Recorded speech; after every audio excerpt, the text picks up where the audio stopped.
অনেক স্বাগত জানাই। আশা করি আপনারা সকলেই ভালো আছেন।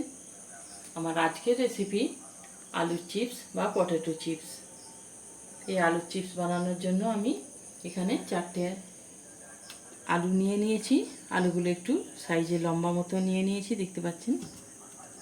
এটা আমি ভালোভাবে খোসায় ছাড়িয়ে রেখেছি। এবার আমি এটা কেটে নেব। এবার আমি একটা গ্রেটার নিয়েছি। গ্রেটারের সাহায্যে আলুগুলো আমি এবার স্লাইস করে কেটে নেব। আলুগুলো কিন্তু আমি এভাবে গোল গোল করে কাটবো না, একটু লম্বাটে করে কাটবো। তাই আমি আলুটা এইভাবে ধরবো, দেখতে পাচ্ছেন। এইভাবে আমি স্লাইস করে নেব।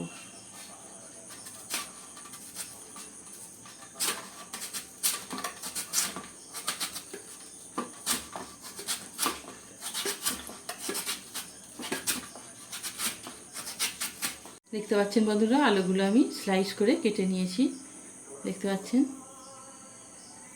এবার আমি আলুগুলো ধুয়ে নেব।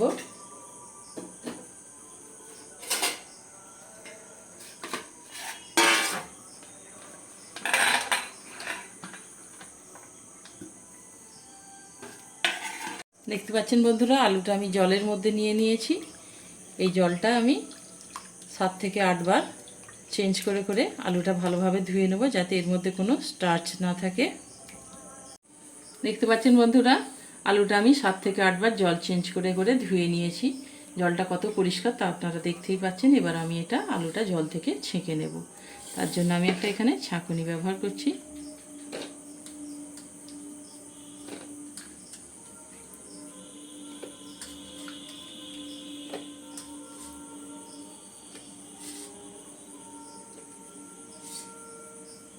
এবার আমি এখানে একটা পরিষ্কার টাওয়েল নিয়ে নিয়েছি। আলুগুলো আমি এবার টাওয়েলের মধ্যে বিছিয়ে দেবো। বিছিয়ে দেওয়ার আগে কিন্তু আমি এখানে কোনো নুন ব্যবহার করব না এখন আলুর মধ্যে। আলুগুলো এবার আমি এক এক করে এই টাওয়েলের মধ্যে বিছিয়ে দিচ্ছি, যাতে আলুর মধ্যে জল থেকে থাকলে সেটা টাওয়েলের মধ্যে শুষে যাবে।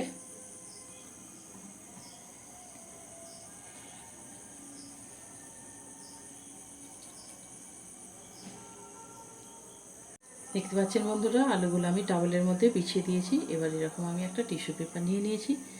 আলুর মধ্যে যে সামান্য জল আছে সেগুলো আমি এটা মুছে নেব থুপে থুপে।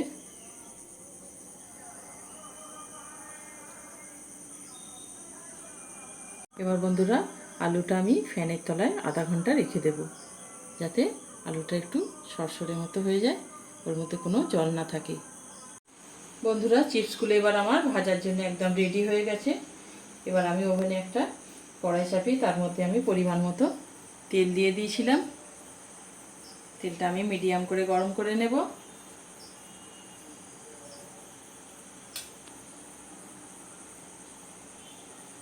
বন্ধুরা, তেলটা এখানে মিডিয়াম করে গরম হয়ে গেছে। এবার আমি চিপসগুলো এর মধ্যে দিয়ে দেব।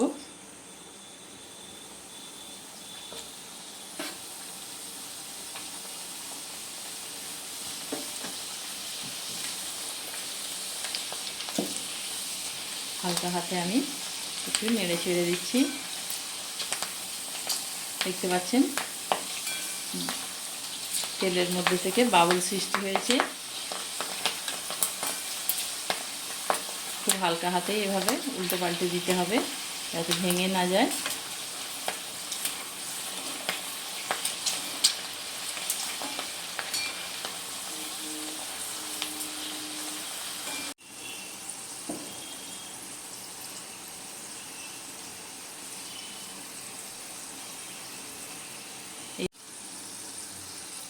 দেখতে পাচ্ছেন বন্ধুরা, বাবলসটা আস্তে আস্তে কমে যাচ্ছে এর মধ্যে।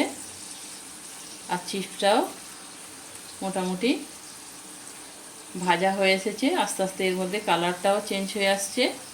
যখন দেখবেন যে একেবারে বাবলসটা কমে গেছে, তখনই ভাবতে হবে যে চিপসটা একদম পারফেক্টলি ভাজা হয়ে গেছে। দেখতে পাচ্ছেন বন্ধুরা, তেলের মধ্যে বাবলস একদম বন্ধ হয়ে গেছে। এবার আমার চিপসগুলো ভাজা হয়ে গেছে আর কালারটাও চেঞ্জ হয়ে গেছে, দেখতে পাচ্ছেন। এবার আমি এটা তুলে নেব। কতটা ক্রিস্পি হয়েছে দেখতে পাচ্ছেন।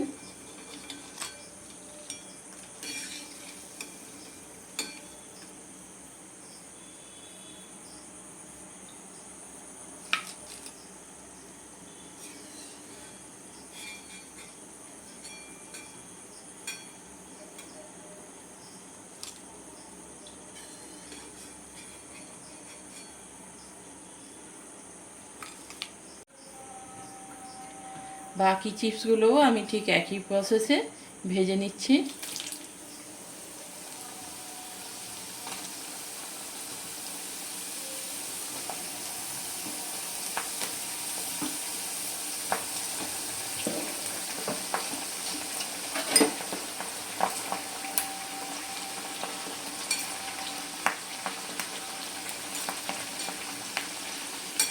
আলুগুলো দেওয়ার সঙ্গে সঙ্গে বাবল সৃষ্টি হয়েছে, আপনারা দেখতেই পাচ্ছেন।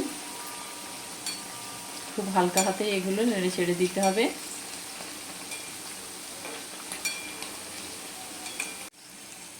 চিপসগুলো হাতে সময় নিয়ে ভাজতে হবে। এটা প্রায় 10 থেকে 15 মিনিট ভাজতে সময় লাগে।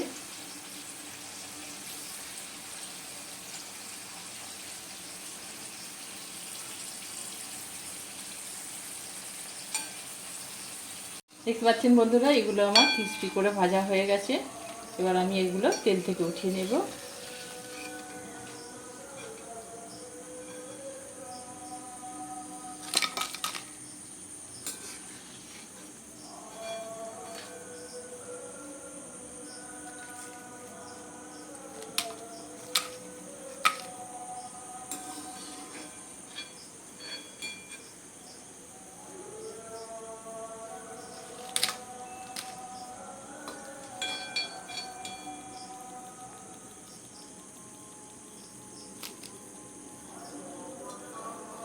এবার ভাজা চিপসগুলো ঠান্ডা হওয়া পর্যন্ত আমি অপেক্ষা করব। তার মধ্যে আমি একটা মশলা তৈরি করে নেব। মশলাটা তৈরি করার জন্য আমি এখানে একটা বোন নিয়ে নিয়েছি। এবার এর মধ্যে আমি প্রথমে নিচ্ছি হাফ চা চামচ লবণ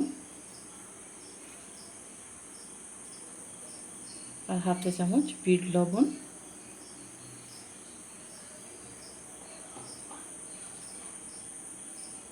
এক চা চামচ লঙ্কার গুঁড়ো,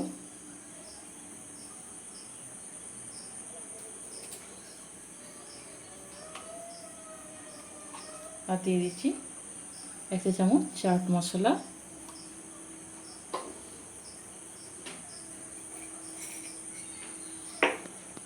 আর দিয়ে দেবো এক চা চামচ চিনির গুঁড়ো।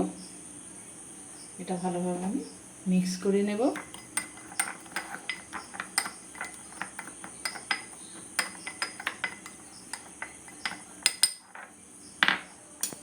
ভেজে রাখা চিপসগুলো এখানে ঠান্ডা হয়ে গেছে। এবার আমি এটা একটা বোলে নিয়ে নেব।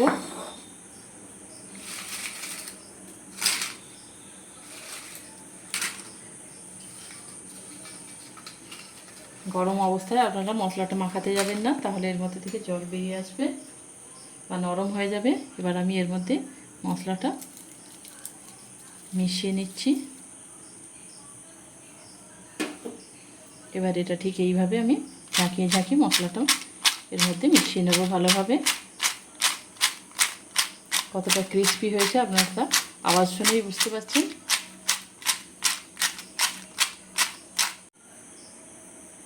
আমি একটা হাত দিয়ে ভেঙে দেখাচ্ছি, দেখুন আওয়াজটা শুনতে পাচ্ছেন। তাহলে বন্ধুরা, বাড়িতেও আপনারা এই পদ্ধতিতেই বাচ্চা বড় সকলের জন্যই আলুর চিপস বানিয়ে ফেলতে পারেন অতি সহজেই। আর ভিডিওটা যদি ভালো লেগে থাকে তাহলে লাইক, শেয়ার, কমেন্ট করতে ভুলবেন না। আর আমার চ্যানেলটি সাবস্ক্রাইব করে দেওয়ার অনুরোধ রইল। সকলে খুব ভালো থাকবেন, সুস্থ থাকবেন। ধন্যবাদ।